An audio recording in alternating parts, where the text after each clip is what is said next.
The mystery of faith, വിശ്വാസത്തിൻ്റേതായിട്ടുള്ള മർമ്മങ്ങളാണ് നമ്മൾ കഴിഞ്ഞ എപ്പിസോഡിൽ പറഞ്ഞത്. 5 മർമ്മങ്ങളെക്കുറിച്ച്, 5 ഫെയ്ത്തിനെ കുറിച്ച് പറഞ്ഞു. Saving faith, living faith, strong faith, little faith, great faith. ഇത്രയും കാര്യങ്ങളാണ് പറഞ്ഞത്. ഗ്രേറ്റ് ഫെയ്ത്തിലേക്ക് നമ്മൾ കയറി ബാക്കിയൊന്നും പറഞ്ഞില്ല. ആദ്യത്തെ 3 പ്രധാനപ്പെട്ടാണ്. ലിറ്റിൽ ഫെയ്ത്ത് നമുക്ക് വേണ്ട എന്നും പറഞ്ഞു. നിങ്ങളത് ശ്രദ്ധിച്ചില്ലെങ്കിൽ ആ എപ്പിസോഡ് ശ്രദ്ധിക്കണം. ഇനിയും ഈ ഗ്രേറ്റ് ഫെയ്ത്ത് എന്ന് പറഞ്ഞാൽ എന്താണ്, അതിനെക്കുറിച്ച് നമ്മൾ ചിന്തിക്കണം. ഈ ഗ്രേറ്റ് ഫെയ്ത്ത് എന്നൊക്കെ പറയുമ്പോഴേ ഇതുവരെയും കാണാത്തൊരു വിശ്വാസം, അതാണ് ഗ്രേറ്റ് ഫെയ്ത്ത് എന്ന് നമ്മൾ മനസ്സിലാക്കേണ്ടത്. മത്തായിയുടെ സുവിശേഷം 8-ാം അധ്യായത്തിൻ്റെ 5-ാം വാക്യം തൊട്ട് ഉള്ള ആ ഭാഗത്തിൽ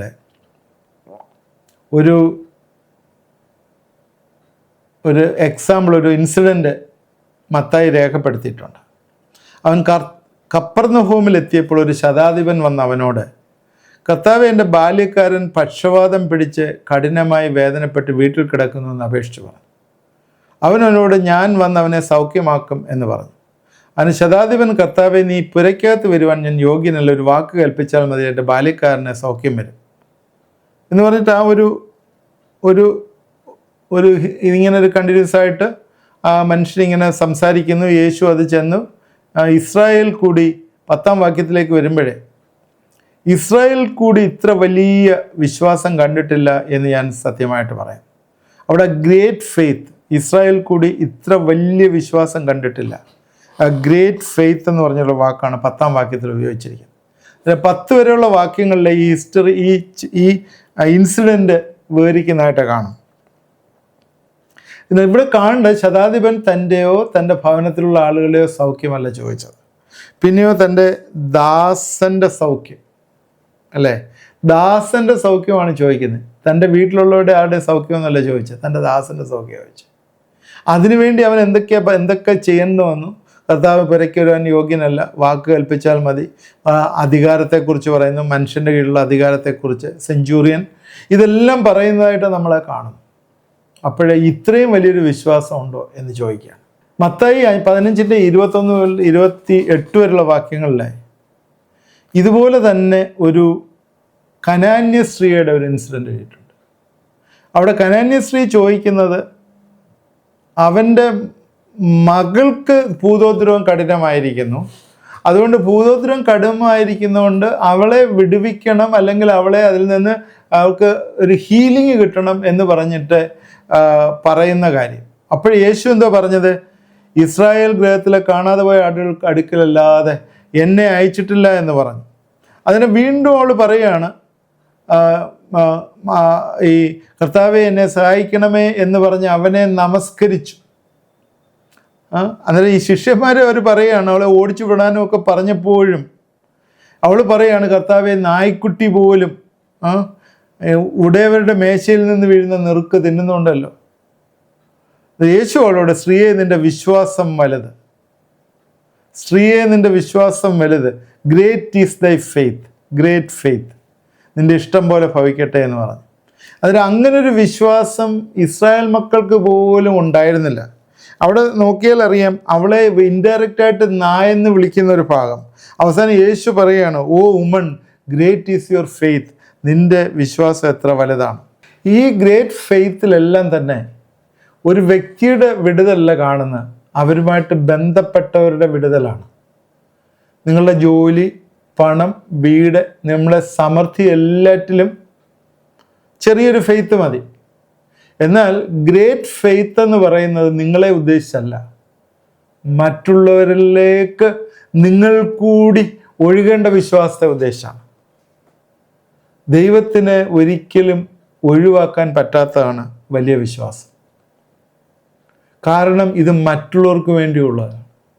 അതിനാലാണ് ദൈവത്തിന് കൊടുക്കുന്നവൻ കൃപയുടെ കൂട്ടാവകാശികളാകുന്നത്. ദൈവരാജ്യത്തിന് കൊടുക്കുന്നവൻ ഏറ്റവും പ്രാധാന്യമുള്ളവരാണ്. യേശുവിൻ്റെ ശുശ്രൂഷയിലെ ലൂക്കോസ് 8:3 യേശുവിന് പാർട്ട്നേഴ്സ് ഉണ്ടായിരുന്നു, പങ്കാളികളുണ്ടായിരുന്നു. Without givers and without giving the world stops. നമുക്കറിയാം, കൊടുക്കുന്നവരില്ല, കൊടുക്കുന്നില്ലെങ്കിൽ ലോകം തന്നെ നിൽക്കും. ഡോക്ടേഴ്സ് പറയുകയാണ്, നിങ്ങൾ ഡോക്ടറാണെന്നിരിക്കട്ടെ, നിങ്ങൾക്ക് വേണ്ടിയല്ല ട്രീറ്റ് ചെയ്യുന്നത്, മറ്റുള്ളവർക്ക് വേണ്ടിയാണ് ട്രീറ്റ് ചെയ്യുന്നത്. നിങ്ങൾ പാടുന്നത് നിങ്ങൾക്ക് വേണ്ടിയുള്ള, മറ്റുള്ളവർക്ക് വേണ്ടിയാണ് പാടുന്നത്. നിങ്ങളൊരു പഠിപ്പിക്കുന്ന ആളാണെങ്കിൽ ടീച്ചർ നിങ്ങളെയല്ല പഠിപ്പിക്കുന്നത്, മറ്റുള്ളവരെയാണ് പഠിപ്പിക്കുന്നത്. You are giving for others. നിങ്ങൾ മറ്റുള്ളവർക്ക് കൊടുക്കുമ്പോഴാണ് ജീവിതത്തിൽ പ്രോഗ്രസ് ഉണ്ടാകും. ലൈഫില്ലെങ്കിൽ നിന്നു പോകും. സ്വർഗത്തിൽ അറ്റൻഷൻ ഉണ്ടാകണമെങ്കിൽ നിങ്ങളുടെ ജീവിതങ്ങളിൽ there should be a dimension of giving and releasing. നിങ്ങളുടെ ജീവിതത്തിൽ നിന്ന് കൊടുക്കലും റിലീസിങ്ങും ഉണ്ടാവുമ്പോൾ മാത്രമാണ് സ്വർഗത്തിൽ ഒരു അറ്റൻഷൻ വരുന്നത്. ദൈവത്തിൻ്റെ കൈകൾ ഇന്ന് കാണുന്നതിൻ്റെ പ്രധാന കാരണം എല്ലാ ജീവിത കാര്യങ്ങളും നിങ്ങളെ മാത്രം കേന്ദ്രീകരിച്ചു കൊണ്ടുപോകുന്നതിലാണ്. ദൈവത്തിൻ്റെ കൈകൾ ഇന്ന് ഒന്നും നിങ്ങൾ കാണത്തേയില്ല. കാരണം എന്ന് വെച്ചാൽ യു ആർ സെൽഫ് സെൻറ്റേർഡ്. നിങ്ങൾ സെൽഫ് സെൻറ്റേർഡ് ആയിരിക്കുമ്പോൾ ദൈവത്തിൻ്റെ പദ്ധതികൾ കാണാനായിട്ട് പറ്റുകയില്ല. നമ്മൾ പുറമേ ഉള്ളത് നോക്കുന്നു, എന്നാൽ ദൈവം ഹൃദയത്തെ അറിയുന്ന ദൈവം തൻ്റെ ഫേവർ അയക്കുകയാണ്. വേൾഡ് നോക്കുന്നത് പോലെയല്ല. God favours you is because you will be a blessing for others. ദൈവം നിങ്ങളെ ഫേവർ ചെയ്യുന്നത് നിങ്ങൾ മറ്റുള്ളവർക്കൊരു അനുഗ്രഹമായി തീരുമ്പോഴാണ്. അബ്രഹാമിൻ്റെ ജീവിതം അങ്ങനെയായിരുന്നു, മറ്റുള്ളവർക്ക് അനുഗ്രഹമായി തീരുന്നു. God thinks generationally. അവനിങ്ങനെ തലമുറകളായിട്ട് ചിന്തിച്ചുകൊണ്ടിരിക്കുന്ന. സോ നിങ്ങളുടെ ജീവിതം മറ്റുള്ളവർക്ക് അനുഗ്രഹമായി തീരുമ്പോഴേ നിങ്ങളുടെ future generation need to be blessed. നിങ്ങളുടെ ഭാവി തലമുറ അനുഗ്രഹിക്കപ്പെടും. അതുകൊണ്ട് ദൈവം ഫേവർ ചെയ്യുന്നത് മറ്റുള്ളവരിലേക്ക് നിങ്ങളുടെ അനുഗ്രഹങ്ങൾ ഒഴുകുന്ന വഴിയാണ്. If you want to be limited, നിങ്ങളുടെ ജീവിതത്തിലെ കുറഞ്ഞിരിക്കാൻ, ലിമിറ്റഡ്, അകത്തേക്ക് വലിഞ്ഞിരിക്കണം, സെൽഫ് സെൻറ്റേർഡ് ആയിരിക്കുക. അപ്പോൾ നിങ്ങളെ തന്നെ നോക്കിയിരിക്കുമ്പോൾ പ്രത്യേകിച്ച് ഒന്നും ഉണ്ടാകത്തില്ല. അപ്പോൾ നിങ്ങൾ കുറഞ്ഞു വരുന്നതായിട്ട് നമുക്ക് കാണാനായിട്ട് പറ്റും. നിങ്ങളുടെ റിസോഴ്സസ് മറ്റുള്ളവരുമായി പങ്കുവയ്ക്കുന്നതിൽ നിങ്ങൾ പങ്കുവയ്ക്കാത്തിടത്തോളം കാലം നിങ്ങൾ ഒരിക്കലും ദൈവത്തിൻ്റെ മഹത്വം പ്രാപിക്കുകയില്ല. ടു അച്ചീവ് ഗോഡ്സ് ഗ്ലോറി, ദൈവത്തിൻ്റെ മഹത്വം നമ്മൾ പ്രാപിക്കുന്ന നമ്മുടെ റിസോഴ്സ് മറ്റുള്ളവർ. കാരണം ഇതെല്ലാം ഷെയർ ചെയ്യാൻ തന്നിരിക്കുന്നതാണ് നമ്മുടെ ജീവിതം. We are relational. നമ്മൾ മറ്റുള്ളവരെ ബന്ധപ്പെട്ട, നിങ്ങൾ മാത്രം ഈ ലോകത്തിൽ ജീവിക്കാനായിട്ട് പറ്റുകയില്ല. Everybody is relational. അതുകൊണ്ട് ദ്രവ്യാഗ്രഹമുള്ളവർ തൻ്റെ അനുഗ്രഹം സാത്താനിൽ നിന്ന് പ്രാപിക്കും. അതുകൊണ്ട് നമ്മൾ അങ്ങനെയുള്ള ഗ്രൂപ്പുകാർ എങ്ങനെ പോകും, കൂടോത്രവും ബാക്കിയുള്ള ഒക്കെ പോയിട്ട് അനുഗ്രഹങ്ങൾ അന്വേഷിച്ച് പോകും. അവർ വേറെ രാജ്യത്തിൻ്റെ ആളുകളാണ്. അബ്രഹാം മറ്റുള്ളവർക്ക് ഒരു അനുഗ്രഹമായിരുന്നു. നിങ്ങളുടെ പ്രശ്നം എന്ന് പറയുന്നത് നിങ്ങൾക്കൊരു അനുഗ്രഹം വേണം എന്നാണെങ്കിൽ നിങ്ങളുടെ കയ്യിലുള്ള അനുഗ്രഹം മറ്റുള്ളവരോട് പങ്കുവയ്ക്കും. എന്നാൽ ദൈവത്തിന് ബ്രൈബ് കൊടുക്കാം എന്നാരും വിചാരിക്കരുത്. ഓക്കെ, അത് കൊടുത്തെന്ന് പറഞ്ഞ് ദൈവം മൂവ് ചെയ്യത്തൊന്നുമില്ല. കാരണം ദൈവം ഹൃദയങ്ങളെ അറിയുന്ന ദൈവമാണ്. ഒരിക്കലും തന്നെ ദൈവത്തിൻ്റെ അനുവാദമില്ലാതെ ദൂതന്മാർ ഒരു കാര്യവും ചെയ്യത്തില്ല. ദൂതന്മാർ ഇറങ്ങി പ്രവർത്തിക്കണമെങ്കിൽ ദൈവം അനുവദിക്കണം. ഞാൻ നിന്നെ വലിയൊരു ജാതിയാക്കും, നിന്നാലെ ഭൂമിയിലെ സകല ജനവും അനുഗ്രഹിക്കപ്പെടുമെന്ന് അബ്രഹാമിനോട് പറഞ്ഞു. നോഹയെ വിളിച്ചപ്പോൾ നോഹയെ മാത്രമല്ല ദൈവം ചിന്തിച്ചത്, ലോകത്തിലെ ഭാവിയെ മുഴുവൻ ചിന്തിച്ചു എന്ന് നമ്മളറിയാം. അതിൽ കൂടിയാണല്ലോ കർത്താവ് വന്നത്. ലോകത്തിനെ വിളിച്ചപ്പോൾ അവൻ്റെ ഭാവിയെ ചിന്തിച്ച് അവൻ്റെ പെൺമക്കൾ മുഖാന്തരം അവൻ്റെ ജീവിതം മാനിപ്പുലേറ്റ് ചെയ്തെങ്കിലും അവൻ മോവാബ്യരുടെ പിതാവായി എന്ന് നമ്മൾ കാണുന്നു. മോവാബിനെ സംബന്ധിച്ചിടത്തോളം പിന്നെ രൂത്ത് വന്നത് മോവാബിൽ നിന്നാണ്. ബേത്ലഹേമിൽ പോയി ബോവാസിനെ കല്യാണം കഴിച്ചു. അതിനുശേഷം ഒബേദ്, ജെസ്സി, ദാവീദ്, അവസാനം യേശു. ദൈവത്തിൻ്റെ വലിയ പർപ്പസായിരുന്നു അത്, നമുക്കറിയാം. അവരുടെ ജീവിതം മുഖാന്തരം മറ്റുള്ളവർ അനുഗ്രഹിക്കപ്പെടുകയാണ്. So God was dealing with future. He saved Lot because Jesus was in the pipeline. Even തെറ്റ് ചെയ്തപ്പോലും ലോകത്തിനെ ദൈവം വിടുവിച്ച കാര്യം എന്താണ്? യേശു എന്ന പൈപ്പ് ലൈനിൽ അവനും വന്നിരിക്കുകയായിരുന്നു. അവിടെ നമ്മളെ നോക്കാനുള്ള ഉത്തരവാദിത്വം, നമ്മുടെ കുടുംബത്തെ നോക്കാനുള്ള ഉത്തരവാദിത്വം നമുക്കുണ്ട്. അത് നോർമലാണ്. കുഞ്ഞുങ്ങളുടെ പഠനം, ജോലി, മാരേജ്, ഇതെല്ലാം സ്വാഭാവികമായിട്ടുള്ള കാര്യമാണ്. എന്നാൽ അനേകർ ഇന്ന് സെൽഫ് സെൻറ്റേർഡ് ആണ്. അങ്ങനെയുള്ളവർക്ക് എന്താണ്? They cannot tap a great faith ഇന്ന് ടാപ്പ് ചെയ്യാനായിട്ട് പറ്റുന്നില്ല. എല്ലാ ക്രിസ്ത്യൻസും ഇന്നൊരു മധ്യസ്ഥന്മാരാണ്. We have to pray for our brothers. നമ്മുടെ സഹോദരങ്ങൾക്ക് വേണ്ടി പ്രാർത്ഥിക്കണം. നമ്മൾ ഇൻട്രസറാണ് എന്ന് വെച്ചാൽ മധ്യസ്ഥന്മാരാണ്. Means we are spiritual negotiator. ആത്മീയമായിട്ട് ദൈവവുമായിട്ട് നെഗോഷിയേറ്റ് ചെയ്യുന്ന, ദൈവം നിങ്ങളെ ഒരു വാളായി, ഒരു നന്നായി യുദ്ധം ചെയ്യാൻ അറിയാവുന്ന ഒരു പടയാളിയുടെ കയ്യിൽ വാളായിട്ട് ഉപയോഗിക്കട്ടെ. Let God use you. Let us have the spirit of faith. നമുക്ക് ഈ വിശ്വാസം നമുക്ക് വേണം. ഇത് തലമുറകളായിട്ട് ട്രാൻസ്ഫർ ചെയ്യുന്നതാണ് ഗ്രേറ്റ് ഫെയ്ത്ത്. യൂനിസിൻ്റെ വിശ്വാസം തിമോത്തിയിലേക്ക് വന്നു. ജനറേഷനിലായിട്ട് ഈ വിശ്വാസം അടുത്ത തലമുറകളിലേക്ക്, കുഞ്ഞുങ്ങളിലേക്ക് ട്രാൻസ്ഫർ ചെയ്യേണ്ട ഒന്നാണ്. ഇത് നമ്മളിലേക്ക് തന്നെ ഇരിക്കേണ്ടതല്ല. ഈ വിശ്വാസം പ്രകടിപ്പിക്കേണ്ടതാണ്. ദൈവത്തോട് മാത്രമല്ല, നമ്മുടെ തലമുറയോട് പ്രകടിപ്പിക്കണം. പഴയ നിയമത്തിലെ 10 കൽപ്പനകൾ കൊടുത്തു. യേശുവിൻ്റെ സമയത്ത് യേശു അത് ചുരുക്കി 2 കൽപ്പനകളാക്കി കാണിച്ചു തന്നു. ഒന്ന്, നിന്റെ ദൈവമായ കർത്താവിനെ പൂർണ്ണ ഹൃദയത്തോടും പൂർണ്ണ ആത്മാവോടും പൂർണ്ണ മനസ്സോടും സ്നേഹിക്കണം. 2, നിന്റെ കൂട്ടുകാരനെ നിന്നെ പോലെ സ്നേഹിക്കണം.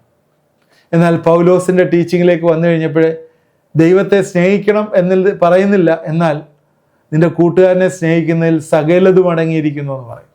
കാരണം എന്താണ്? കൂട്ടുകാരനെ സ്നേഹിക്കാതെ അവന് പൈസ കൊടുക്കുക എന്നുള്ളതല്ല പറയുന്നത്.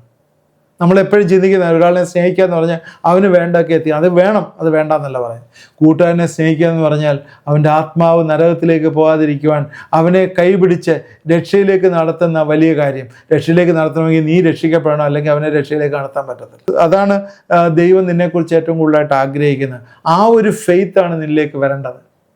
സോ ഗിവിങ് ടു അതേഴ്സ്, ദൈവത്തിന് കൊടുക്കുമ്പോൾ സ്വർഗത്തിലെ നിങ്ങൾക്ക് വലിയ ഒരു മുതൽക്കൂട്ട്, അല്ലെങ്കിൽ ഒരു വലിയ ഡയമെൻഷൻ ഉണ്ടാകുകയാണ്. ദൈവത്തിൻ്റെ കൈകൾ ഇന്ന് കാണാത്തതിൻ്റെ പ്രധാന കാരണം അതാണ്. നമ്മൾ പലപ്പോഴും സെൽഫ് സെൻറ്റേർഡായി പോകുന്നു. നമുക്ക് വേണ്ടത് ആ ഗ്രേറ്റ് ഫെയ്ത്ത് ആണ്. സ്ട്രോങ് ഫെയ്ത്തിനേക്കായി ഉപരിയായിട്ട് ഗ്രേറ്റ് ഫെയ്ത്ത് ആണ്. കാരണം നമ്മൾ മാത്രമല്ല ദൈവത്തിൻ്റെ അരികെ പോകേണ്ടത്, നമ്മുടെ സഹോദരവർഗം മുഴുവൻ ദൈവത്തിൻ്റെ അരികിലേക്ക് പോകണം. അവരുടെ ഒരു ആവശ്യം, ഒരു നീഡ് വരുമ്പോഴേ നമ്മൾ പ്രതികരിക്കണം. അവർക്കൊരു ആവശ്യം വരുമ്പോഴേ, പണത്തിൻ്റെ ആയാലും അല്ലാത്തതായാലും നമ്മൾ പ്രതികരിക്കണം. നമ്മുടെ സഹോദരവർഗത്തെയും കൂടെ കൈപിടിച്ച് നടത്താനുള്ള ഉത്തരവാദിത്വം നമുക്ക് തന്നിരിക്കുന്നുണ്ട്. അതാണ് ഗ്രേറ്റ് ഫെയ്ത്ത്. സെഞ്ചൂറിയൻ്റെ ലൈഫിൽ അവൻ്റെ ദാസൻ്റെ കാര്യം പറഞ്ഞു. അതുപോലെ തന്നെ കനാനൈറ്റ് ലേഡി, അവരുടെ മകളുടെ കാര്യം പറഞ്ഞു. നമ്മുടെ കമ്മ്യൂണിറ്റിയിൽ അനേകം ആളുകൾ, അനേകം ആവശ്യങ്ങളിലിരിക്കുന്നവരെ ആ ഫെയ്ത്തിലേക്ക് നടത്താൻ, ഗ്രേറ്റ് ഫെയ്ത്ത് നിങ്ങൾക്കുണ്ടെങ്കിൽ ആ ഡയമെൻഷനിലേക്ക് നിങ്ങൾക്ക് പ്രവേശിക്കാം. തീർച്ചയായും ഈ വിശ്വാസമാണ് നമുക്ക് വേണ്ടത്. ഞാൻ 5 വിശ്വാസത്തെക്കുറിച്ച് കഴിഞ്ഞ 2 എപ്പിസോഡിൽ കൂടെ പറഞ്ഞു. നിങ്ങളത് ശ്രദ്ധിച്ചു എന്ന് ഞാൻ വിചാരിക്കുകയാണ്. Saving faith, living faith, strong faith, little faith, great faith. ഇത് ദൈവം മാനിക്കുന്ന ഫെയ്ത്ത് എന്ന് പറയുന്ന ഗ്രേറ്റ് ഫെയ്ത്ത്. ഇതുപോലൊരു വിശ്വാസം ഞാനെങ്ങും കണ്ടിട്ടില്ല. ആ വിശ്വാസം നമ്മുടെ ജീവിതങ്ങൾ ഉണ്ടാകട്ടെ. അതിനാൽ നമ്മൾ സമൃദ്ധിയിലേക്ക് വരട്ടെ. നമുക്ക് പ്രാർത്ഥിക്കാം. ദൈവമായ കർത്താവെ, ഇതാ കണ്ടുകൊണ്ടിരിക്കുന്ന പ്രിയപ്പെട്ടവരെല്ലാം ഞങ്ങളെ ഏൽപ്പിച്ച് പ്രാർത്ഥിക്കുന്നു. കഴിഞ്ഞ 2 എപ്പിസോഡിലായിട്ട് വിശ്വാസത്തിൻ്റെ അളവിനെക്കുറിച്ചാണ് പറഞ്ഞത്. ദൈവമേ, ഞങ്ങളുടെ വിശ്വാസം ഏത് രീതിയിലാണ് എന്ന് ചിന്തിപ്പാൻ ഞങ്ങളെ സഹായിക്കണം. പലപ്പോഴും ഞങ്ങൾ വിശ്വാസത്തിൽ നിർജ്ജീവമായിരിക്കുന്ന അവസ്ഥയാണല്ലോ കർത്താവെ. പലപ്പോഴും ഞങ്ങൾക്ക് ജീവനില്ലാത്ത വിശ്വാസമാണല്ലോ. പലപ്പോഴും ഞങ്ങൾക്ക് കർത്താവെ ഒരു ലിറ്റിൽ ഫെയ്ത്ത് ആണല്ലോ. ഒരു വിശ്വാസം സാഹചര്യം വരുമ്പോൾ മാറിപ്പോകുന്ന വിശ്വാസം. ചിലപ്പോൾ കാര്യങ്ങൾ കണ്ടാനായിട്ട് ഞങ്ങൾ വേറെ വഴികൾ അന്വേഷിക്കുന്ന വിശ്വാസം. ഇതൊക്കെ ഞങ്ങളോട് ക്ഷമിക്കണമേ എന്ന് പ്രാർത്ഥിക്കുന്നു. കർത്താവെ, എന്നെ കേട്ടുകൊണ്ടിരിക്കുന്നവരുടെ ഓൺ ബിഹാഫായിട്ട് ഞാൻ നിന്നോട് അപേക്ഷിക്കുന്നതെല്ലാം ക്ഷമിക്കണമേ എന്ന് പ്രാർത്ഥിക്കുകയാണ്. കർത്താവെ, വലിയ വിശ്വാസം ഞങ്ങൾക്ക് തരണം.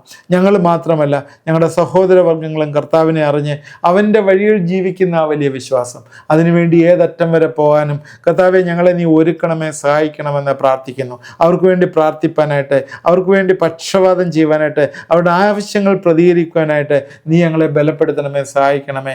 കർത്താവ്, നശിച്ചു പോകുന്ന വലിയ ജനതയെ കണ്ടിട്ട് കർത്താവ് ഒന്നും അറിയാത്തവരെ പോലെ, ഞങ്ങൾ പൊട്ടന്മാരെ പോലെ ജീവിച്ചാൽ ഞങ്ങൾക്ക് കർത്താവെ നിൻ്റെ സന്നിധിയിൽ നിന്ന് ശിക്ഷയുണ്ട് എന്ന് ഞങ്ങൾ അറിയുന്നു. അവിടെ നശിച്ചു പോകുന്ന വലിയ ജനത്തിന് മുമ്പിൽ കർത്താവെ അവരെ ഓർത്ത് കരയുവാനായിട്ട്, അവർക്ക് വേണ്ടി ഇൻ്റർസീഡ് ചെയ്യുവാനായിട്ട്, അവരെ സഹായിപ്പാനായിട്ട്, അവരെ കൈപിടിച്ച് നടത്തുവാനായിട്ട് ഈ ദിവസങ്ങളിൽ ഞങ്ങളെ സഹായിക്കണമേ എന്ന് പ്രാർത്ഥിക്കുന്നു. നിൻ്റെ കമാൻഡ് ഫോളോ ചെയ്യുന്നവരായിരിക്കാൻ കർത്താവ് കൃപയൊരുക്കുകയും സഹായിക്കുകയും ചെയ്യണമെന്ന് പ്രാർത്ഥിക്കുന്നു. എൻ്റെ കരങ്ങളിലേക്ക് ഏൽപ്പിക്കുന്നു. കർത്താവെ, ഓരോ ആവശ്യങ്ങളിലിരിക്കുന്നവർ ഇതിനകത്ത് മുഖത്തുണ്ട്. ഓരോ രോഗങ്ങളിൽ പ്രയാസപ്പെടുന്നവരുണ്ട്. ഓരോ ദുഃഖങ്ങളിലെ വേർപാട് ദുഃഖങ്ങളിൽ ഇരിക്കുന്നവരുണ്ട്. നിരാശയുടെ ഘട്ടങ്ങളിൽ ഇരിക്കുന്നവരുണ്ട്. ജോലി നഷ്ടപ്പെട്ടിരിക്കുന്നവരുണ്ട്. തലമുറകൾ കർത്താവെ ഡിപ്രഷനിലായിരിക്കുന്നവരുണ്ട്. ഇങ്ങനെ പല ആളുകളും ശ്രദ്ധിക്കുന്നു. കർത്താവെ, ആ വലിയ വിശ്വാസം അവരിലേക്ക് വരട്ടെ. ദൈവത്തിന് അത്ഭുതങ്ങളെ ചെയ്യാൻ പറ്റുമെന്നുള്ള വിശ്വാസം അവരുടെ ജീവിതങ്ങൾ വരട്ടെ എന്ന് പ്രാർത്ഥിക്കുന്നു. എന്നോട് ചേർന്ന് പ്രാർത്ഥിച്ചവരെ നീ അനുഗ്രഹിക്കുന്നവർ സ്തോത്രം. ഈ ദിവസങ്ങളിൽ വലിയ ഡെലിവറൻസ് നീ അയക്കുന്നവർ സ്തോത്രം. യേശു ക്രിസ്തുവിൻ്റെ നാമത്തിൽ പ്രാർത്ഥിക്കുന്നു, കേൾക്കണമേ. ആമേൻ. ദൈവം നമ്മളെല്ലാം അനുഗ്രഹിക്കട്ടെ. പ്രത്യേകിച്ചും ഈ എപ്പിസോഡ് ഒക്കെ കാണുമ്പോഴേ നിങ്ങൾ വിശ്വാസത്തിൻ്റെ ഓരോ തലങ്ങളിലേക്ക് ഉയരണം എന്നുള്ള ആഗ്രഹത്തിലാണ് ഇതെല്ലാം ചെയ്യുന്നത്. നിങ്ങളിത് കേൾക്കുക മാത്രമല്ല, ജീവിതത്തിൽ പ്രാവർത്തികമാക്കുകയും കർത്താവിനോട് പ്രാർത്ഥിച്ച് ബലപ്പെടുകയും ചെയ്യണം. അപ്പോഴേ നമ്മൾ വിശ്വാസത്തെക്കുറിച്ചും അതുപോലെ നമ്മുടെ അനുസരണത്തെക്കുറിച്ചും നമ്മുടെ ആക്ടിവിറ്റിയെക്കുറിച്ചും ആത്മീയ മണ്ഡലത്തിൽ നമ്മൾ ക്ലെയിം ചെയ്തതിനെക്കുറിച്ചും നമ്മുടെ ശക്തി വർദ്ധിപ്പിക്കുന്നതിനെക്കുറിച്ചും ഒക്കെ കഴിഞ്ഞ എപ്പിസോഡിലൊക്കെ പറയായിരുന്നു. ഇനി അടുത്ത എപ്പിസോഡുകളിൽ വീണ്ടും കുറച്ച് സ്പിരിച്വൽ ഡയമെൻഷനുള്ള ചില കാര്യങ്ങളെക്കുറിച്ച് നമുക്ക് ചിന്തിക്കാം. നമ്മളതിൽ വളരണം.